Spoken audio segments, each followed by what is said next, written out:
तो हेलो बच्चों, कैसे आप सब? मस्त। चलिए, हम लोग इसके पूर्व 2 वीडियो बन चुका है जिसमें क्वेश्चन नंबर 1, 2 यह एक वीडियो में है, फिर क्वेश्चन नंबर 3, 4 यह सेकेंड लेक्चर में है। आज हम लोग देखेंगे क्वेश्चन नंबर 5, 6, 7।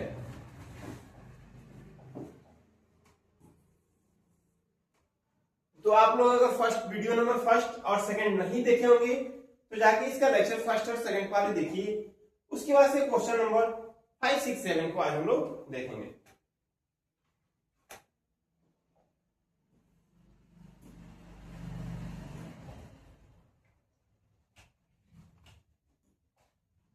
ये रहा क्वेश्चन नंबर 5। कह रहा है जांच कीजिए कि क्या किसी प्रकृति संख्या n के लिए संख्या 6n अंक 0 पर समाप्त हो सकती है। इसको सॉल्व करेंगे। देखिए, किसी भी संख्या को 0 पे समाप्त होने के लिए उसमें 2 और 5 आना चाहिए, यानी उसके अभाज्य गुणनखंड के रूप, अभाज्य गुणनखंड इस रूप में होना चाहिए। 2 और 5 के रूप में जब उसका अभाज्य गुणनखंड रहेगा तो यह संख्या 0 पे समाप्त होगी, और नहीं तो इसकी संख्या 0 पे समाप्त नहीं होगी। सॉल्व करते हैं।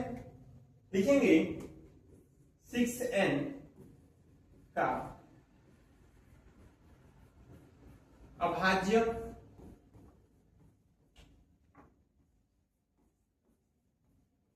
गुणनखंड क्या हो जाएगा? 2 मल्टीप्लाई का 3n। लिखेंगे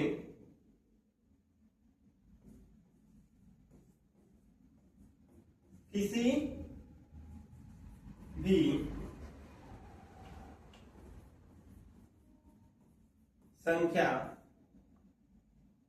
संख्या जो 0 पर समाप्त होता है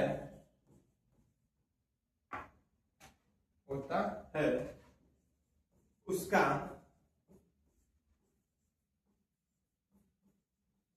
अभाज्य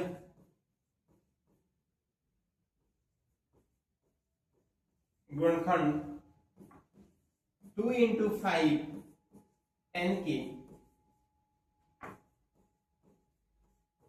रूप में होता है। इसमें ऐसा कुछ है नहीं, इसलिए लिखेंगे अतः 6n अतः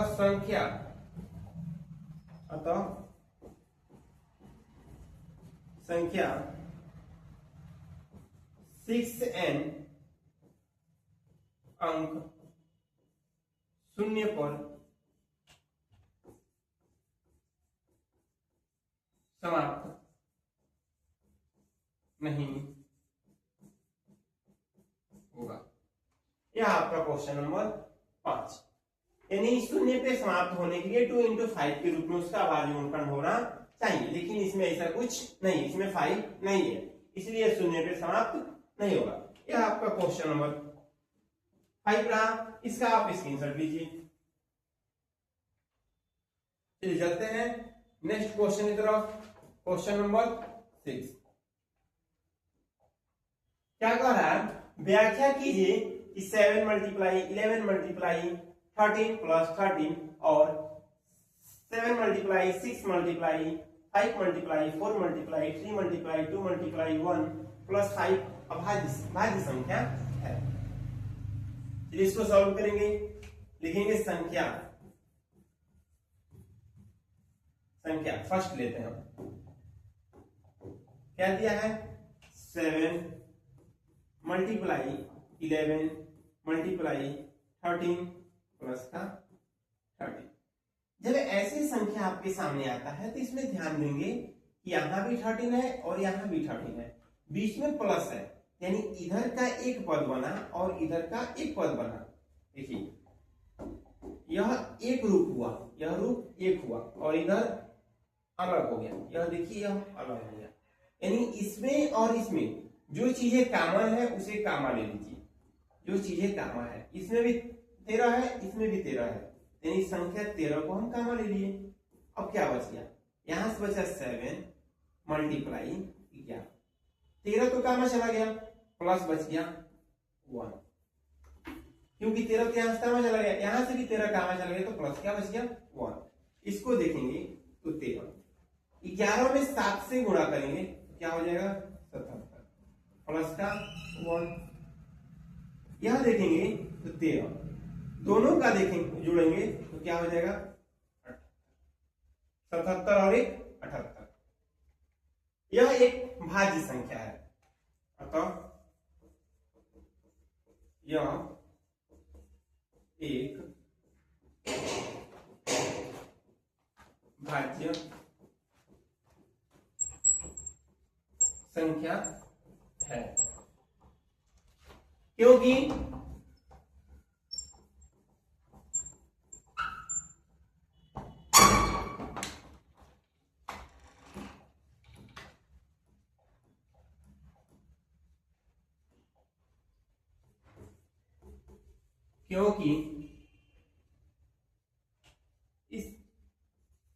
इस संख्या का एक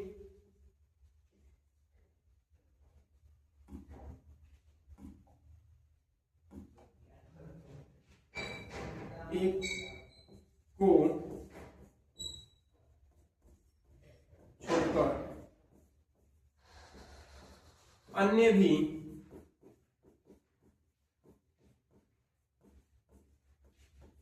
गुणनखंड है। यह आपका फर्स्ट है। इसी में सेकंड क्वेश्चन दिया है, लिखेंगे इसी प्रकार संख्या आपके सामने क्या कह दिया, इसमें इसको रेड कलर से सॉल्व करते हैं। दिया है 7 multiply 6 multiply 5 multiply 4 multiply 3 multiply 2 multiply 1 अब प्लस का 5। इसमें भी ध्यान देंगे, ध्यान देने वाली बात यह है, यह जो है एक पेयर बनाता है और यह अलग, यानी प्लस के पहले एक पेयर और प्लस के बाद अलग। इन दोनों में देखेंगे क्या कॉमन है, इसमें भी 5 है, इसमें भी 5 है, यहां से 5 को कॉमन ले लेंगे। बचिए क्या 7 मल्टीप्लाई 6 5 तो कॉमन चला गया, multiply 4 multiply 3 multiply 2 multiply 1 plus 5 तो काम आ गया, कुछ नहीं बचा तो क्या मिल गया हमको 1। अब इसका मल्टीप्लाई करेंगे, क्या करेंगे इसका मल्टीप्लाई।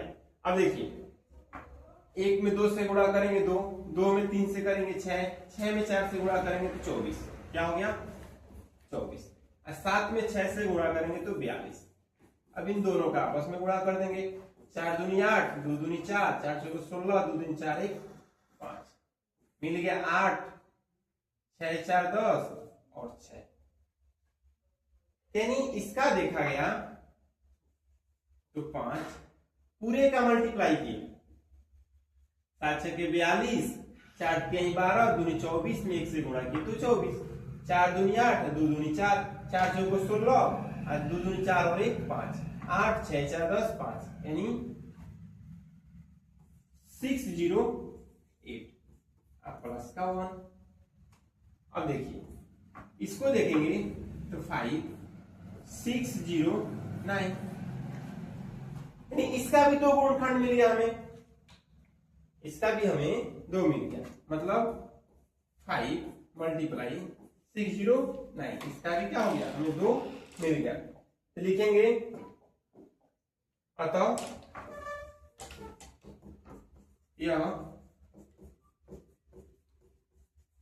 संख्या भाज्य है, अतः यह संख्या भाज्य है, अतः यह संख्या भाज्य है, क्योंकि इस संख्या का एक को छोड़कर अन्य भी गुणनखंड है, क्योंकि इस संख्या का एक को छोड़कर अन्य भी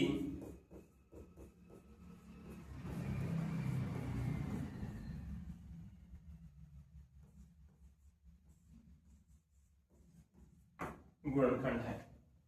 यह आपके सामने क्वेश्चन नंबर 6, जल्दी से इसे स्क्रीनशॉट लीजिए या मल्टीप्लाई को यहां से हटा दिया। क्वेश्चन नंबर 6, चलिए चलते हैं क्वेश्चन नंबर 7 की तरफ। और यह क्वेश्चन इस एक्सरसाइज 1.1 का लास्ट क्वेश्चन है, लास्ट क्वेश्चन है। इसके बाद इस लेसन का एमसीक्यू बनेगा, यानी इस लेसन में से बोर्ड एग्जाम में किस तरह के प्रश्न पूछे जाते हैं वह एमसीक्यू आपका लाइव आया जाएगा, वो वीडियो देखना आप नहीं भूलिएगा। देखिए क्या कह रहा है, एक खेल के मैदान के चारों ओर एक वृत्ताकार पथ पर, यानी एक जो खेल का मैदान है, जो खेल का मैदान है, यह खेल का मैदान है, यह वृत्त के आकार का है, वृत्त के आकार का है। वृत्ताकार पथ पर इस मैदान का एक चक्कर लगाने के लिए सोनिया को 18 मिनट लगता है। मतलब यहां पे कोई लड़की है, कौन है भाई?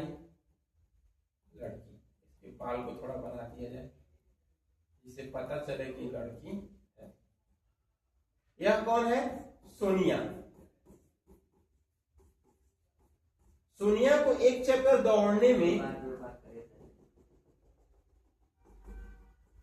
टोटल समय लगता है 18 मिनट, यानी सोनिया को एक चक्कर लगाने में टोटल समय लगता है 18 मिनट, जबकि इसी मैदान का एक चक्कर लगाने में रवि को लगता है 12 मिनट। भाई लगेगा ही, रवि लड़का है, सोनिया लड़की है, वो धीरे धीरे धीरे चलती होगी, ये केवल घोड़ा का जैसे कूद के आ जाता होगा, यानी यह रवि है मान लिया जाए। कौन भाई? यह रवि है, इसका बाल नहीं रहेगा, और रवि को कलर कर दिया जाए अलग, यानी यह रवि को चलने में लगता है, एक चक्कर लगाने में लगता है कितना मिनट? यह कौन है? रवि। इसके लिए कितना मिनट लगता है? 12 मिनट। यानी सोनिया को एक चक्कर लगाने में 18 मिनट लगता है और रवि को एक चक्कर लगाने में 12 मिनट लगता है। फिर आगे देखिए क्वेश्चन क्या कह रहा है। कह रहा है मान लीजिए वे दोनों एक ही स्थान से चलना प्रारंभ करते हैं, मतलब एक ही स्थान से दोनों चलना प्रारंभ करते हैं। मान लिया गया इस पॉइंट से दोनों चलते हैं, रवि भी, और इसी पॉइंट से चलती है सोनिया भी, यानी एक ही स्थान से दोनों चलना प्रारंभ करते हैं, एक ही समय चलना प्रारंभ करते हैं। ये दोनों एक ही स्थान से चलना प्रारंभ करते हैं और एक ही समय चलना प्रारंभ करते हैं, एक ही दिशा में। अब देखिए समय भी सेम है, दिशा भी सेम है और स्थान भी सेम है, तो फिर पूछ रहा है कि दोनों कितने समय बाद मिलेंगे। सॉल्व करते हैं इसको। सॉल्व लिखेंगे सोनिया को एक चक्कर लगाने में लगा समय कितना? 18 मिनट। कितना? 18 मिनट। रवि को एक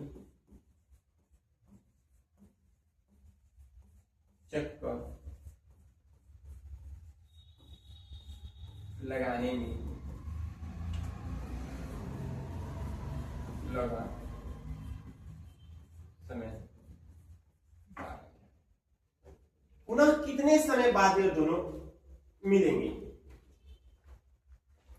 तो पहले 12 और 18 का अभाज्य गुणनफल करते हैं। तो 12 का क्या हो जाएगा? 2 3 गुणे 3। 12 का 2 2 और क्या हो जाएगा? 3।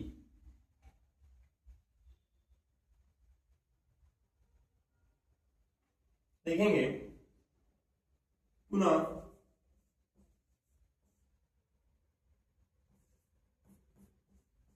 रवि और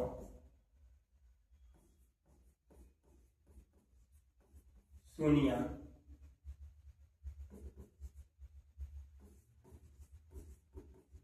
मिलेंगे। पुनः रवि और सोनिया मिलेंगे, इन दोनों का एलसीएम, यानी एलसीएम जब इसका करेंगे तो जो दोनों में कॉमन है उसे एक बार नोट करेंगे, यानी 2। यहां नहीं है, यहां 2 है तो 2। दोनों में 3 है तो एक बार 3 और फिर एक बार 3। जब यह करेंगे तो 3 3 9 दूनी 18 दूनी 36 मिनट। यानी पुनः रवि और सोनिया 36 मिनट बाद मिलेंगे। यह आपका क्या हो गया? Final answer. ज्यादा हिंदी लिखने की उतनी आवश्यकता नहीं है। पुनः रवि और सोनिया 36 मिनट बाद मिलेंगे। यह आपका फाइनल क्या हो गया? आंसर। तो आज एक्सरसाइज नंबर कंप्लीट हुआ। एक्सरसाइज 1.1 आज कंप्लीट हो गया। आज यह एक्सरसाइज आपका कंप्लीट हुआ। कल इस एक्सरसाइज से रिलेटेड पिछले बोर्ड एग्जाम में जितने भी प्रश्न पूछे गए हैं एमसीक्यू के रूप में आएगा। टाइम 8:30 लाइव क्लास होगी। आप सभी जरूर जुड़िएगा और सही आंसर देने पे आपको प्राइज के रूप में कुछ रकम भी मिलेगी। धन्यवाद। राधे राधे।